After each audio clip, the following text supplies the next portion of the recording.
Shalom, salam nafas pagi. Kasih karunia dan damai sejahtera dari Tuhan kita Yesus Kristus ada dalam kehidupan Bapak, Ibu, Saudara, dan anak-anak.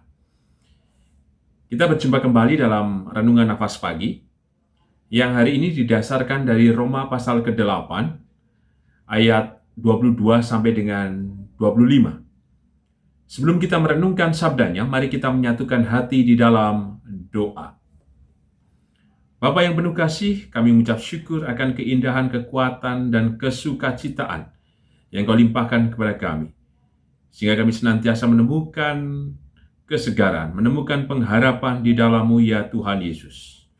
Maka kebenaran firman-Mu yang hendak kami renungkan bersama, kami yakin Tuhan, semakin menguatkan, semakin menumbuhkan, dan membangun semangat iman kami untuk terus percaya pada kasih dan keselamatan-Mu yang terjadi di dalam hidup kami. Berfirmanlah ya Tuhan, kami siap mendengarkannya.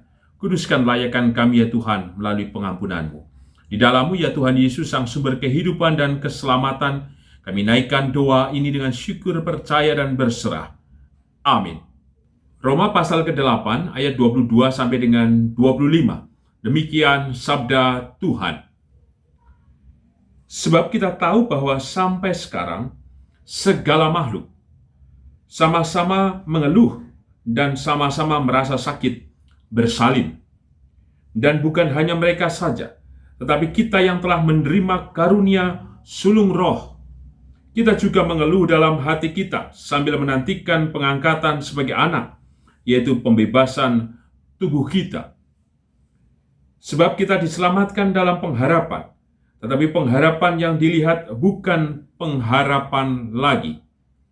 Sebab bagaimana orang masih mengharapkan apa yang dilihatnya. Tetapi jika kita mengharapkan apa yang tidak kita lihat, kita menantikannya dengan tekun. Berbaiklah kita yang merenungkan sabda Tuhan dan berbaiklah kita yang percaya. Maranatha. Amin. Bapak, Ibu, Saudara, dan anak-anak, tema renungan nafas pagi hari ini adalah menantikan dengan tekun. Kita tentu sadar selama nafas hidup itu masih ada dalam tubuh kita, tentu kita terus akan mengupayakan kehidupan yang kita jalani dengan berbagai usaha, langkah-langkah, dan kegiatan, tindakan, ucapan. Semua menuju pada tujuan hidup yang kita raih. Nah, pada proses inilah yang sesungguhnya membangun semangat, membangun karakter, dan mengarahkan kita pada apa yang menjadi cita-cita kita tadi. Dan pencapaian kita saat ini adalah hasil dari proses yang sudah kita jalani. Kadang kita dengan yakin, kadang kita juga merasa tidak kuat. Atau ada kalanya kita melihat bahwa semuanya gelap, menjadi misteri. Tidak semua menjadi optimis, tidak semua menjadi percaya dan pasrah dari setiap langkah kehidupan yang dijalani. Namun, jika sampai saat ini kita sadar, seperti saya saat ini, tentu kita patut merayakannya. Apapun itu. Artinya apa? Bahwa kita disanggupkan, dikuatkan, dan dimampukan oleh Tuhan untuk menjalani semua hal. Kita tahu bahwa kehidupan ini tidak mudah. Namun apapun itu, mari kita mengingat kembali bahwa ternyata kita telah berhasil detik demi detik, menit demi menit, jam demi jam, hari demi hari, tahun demi tahun, kita tetap bisa merayakan kehidupan ini. Itulah keberhasilan kita.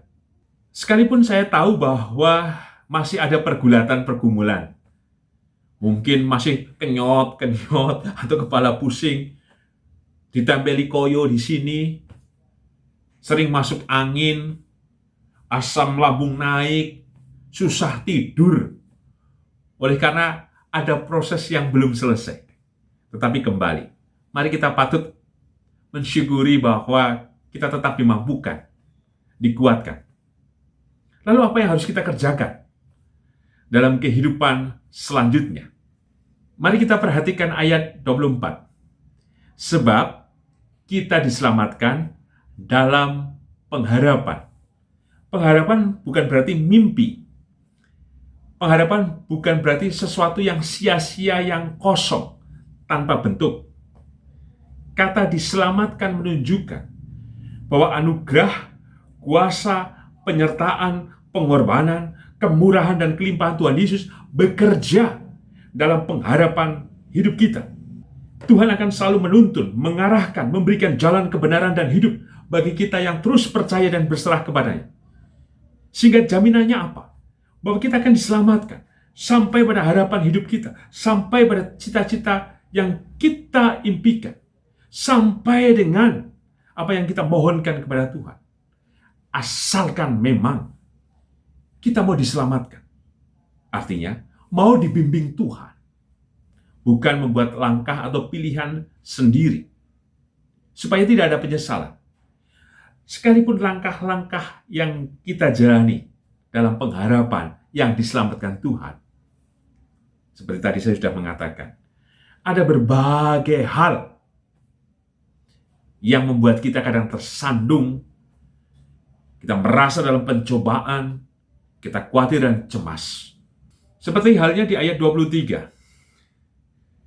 Dan bukan hanya mereka saja, tetapi kita yang telah menerima karunia sulung roh, kita juga mengeluh dalam hati kita sambil menantikan pengangkatan sebagai anak, yaitu pembebasan tubuh kita. Teks ini menjelaskan bahwa keprihatinan-keprihatinan hidup bukan hanya yang terjadi atas hidup kita, tetapi juga terjadi atas kehidupan yang lain, semua makhluk bahkan. Sama-sama menderita, sama-sama lapar, sama-sama haus, sama-sama mengeluh, sama-sama merasakan kekhawatiran dan lain sebagainya. Tetapi yang mencirikan berbeda adalah bahwa kita telah diberikan karunia, tadi disebut. Karunia apa? Karunia roh. Yang dari Tuhan tentu saja, karena R-nya besar, yang mengarah pada keselamatan itu sendiri. Maka inilah yang menjadi pesan untuk kita bersama dalam renungan nafas pagi hari ini. Bahwa keselamatan yang dari Tuhan tidak akan pernah ingkar. Maka teruslah gelorakan pengharapan apapun yang saudara semua miliki. Jika eyang kakung, eyang putri, bapak, ibu, saudara, dan anak-anak memiliki pengharapan itu dan percaya kuasa kasih-Nya yang menyelamatkan, memberikan jawab, mengokohkan dan membangkitkan, dan juga memimpin kita, maka itulah yang akan terjadi atas kita. Kita akan tertuju, kita akan mendapat apa yang kita cari, bahkan kita akan memperoleh berkat yang besar jika kita terus mengetok pintu rahmat Tuhan itu. Percayalah, eyang kakung, eyang putri, coba saja berdoa untuk anak-anak dan cucu-cucu, supaya mereka dipulihkan, supaya mereka disegarkan, supaya mereka menemukan dan merasakan kembali kehadiran Tuhan. Itu akan terjadi. Demikian juga atas kehidupan eyang kakung, eyang putri. Mintalah, pasti terjadi. Saudara, anak-anak yang sedang berjuang, baik itu pekerjaan, pendidikan, atau dalam kehidupan rumah tangga saudara semuanya, percayalah dengan pengharapan bahwa yang tidak mustahil itu yang akan Tuhan nyatakan. Pengharapan kita bukan pengharapan yang kosong, tetapi ada keselamatan. Jika kita menyerahkan itu kepada Tuhan, berarti apa? Ada anugerah. Ada kasih-Nya yang kekal, yang memberikan jaminan bahwa kita akan menerima, akan mendapat dari setiap apapun yang kita minta dan harapkan kepada Tuhan kita, Yesus Kristus. Sebagai penutup, tema renungan nafas pagi hari ini, menantikan dengan tekun. Kita perhatikan di ayat 25. Di ayat 25 juga menekankan pada ketekunan. Ketekunan tentang apa? Tentang pengharapan itu sendiri. Maka pengharapan berbicara tentang iman kita, keyakinan kita kepadanya. Ketekunan seperti apa dalam pengharapan dan di dalam iman itu? Maka teruslah berusaha, lakukan dan kerjakan yang baik, mintalah, dekatlah, dan carilah Tuhan. Serahkanlah semua itu, baik dalam keadaan baik atau tidak. Teruslah hampiri tata kemuliaan Tuhan. Tuhan sanggup mengadakan perkara yang besar dengan kuasa dan mukjizatnya, dan itu terjadi atas kehidupan saudara semuanya. Karena pengharapan di dalamnya adalah pengharapan yang menyelamatkan. Bertekun, jangan pernah lelah, jangan pernah bosan. Sekalipun ada tetesan air mata, teruslah lanjutkan kehidupan ini. Karena Tuhan berkenan dan mengasihi saudara semuanya dengan kemurahannya yang kekal. Amin. Mari kita menyatukan hati di dalam doa. Kami mengucap syukur Tuhan akan kebenaran firman-Mu yang terjadi dalam hidup kami. Biarlah kami terus memiliki pengharapan itu, karena di dalam-Mu Tuhan ada keselamatan, ada kasih karunia.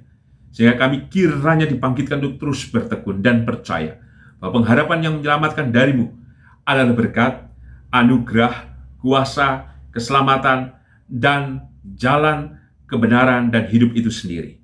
Mampukan kami terus Tuhan menantikan semua dengan tekun di dalam kasih dan kemurahan-Mu itu Tuhan. Maka biarlah juga kasih dan kemurahan-Mu berbicara atas segenap pergumulan, pengharapan, dan permohonan kami. Engkau yang mengetahui Tuhan dari setiap apapun yang sedang terjadi di dalam kehidupan kami. Kami yang resah, kami yang gelisah, kami yang terancam, kami yang takut, kami yang khawatir, kami yang terbeban, kami yang merasa lemah, kami yang putus asa. Tolonglah kami Tuhan. Biarlah kami terus memiliki pengharapan kepada-Mu. Demikian juga kami dalam usaha kami, dalam rumah tangga kami, dalam pendidikan kami, dan semuanya Tuhan. Kiranya Engkau menyatakan itu atas kami beserta dengan seluruh anggota keluarga kami, termasuk juga dengan sahabat dan saudara kami. Tolonglah kami Tuhan masing-masing satu persatu. Anugerahkanlah berkat-Mu kepada kami. Kami yakin juga memberkati kehidupan bergereja. Tolonglah kami Tuhan. Biarlah kami menyambut kesukacitaan secara bersama-sama, membangun kasih yang saling memulihkan. Juga kiranya kami hadir di tengah kehidupan bermasyarakat. Demikian juga Tuhan atas kehidupan berbangsa dan bernegara. Kami yakin Tuhan memberikan kesejahteraan, rahmat berkat-Mu atas bangsa dan negara kami Indonesia. Demikian juga Tuhan seluruh korban bencana erupsi Gunung Semeru. Kami yakin Tuhan anugerah-Mu hadir, memelihara, memberkati dan menolong mereka. Dan mampukan semua juga relawan untuk bahu-membahu menolong setiap para korban. Kami yakin Tuhan anugerah-Mu terjadi dan berkat-Mu dinyatakan. Di dalam-Mu ya Tuhan Yesus sang sumber rahmat dan berkat serta keselamatan, kami naikkan doa ini dengan syukur, percaya, dan berserah. Amin. Tuhan Yesus memberkati Bapak, Ibu, Saudara, dan anak-anak kini dan selamanya. Amin.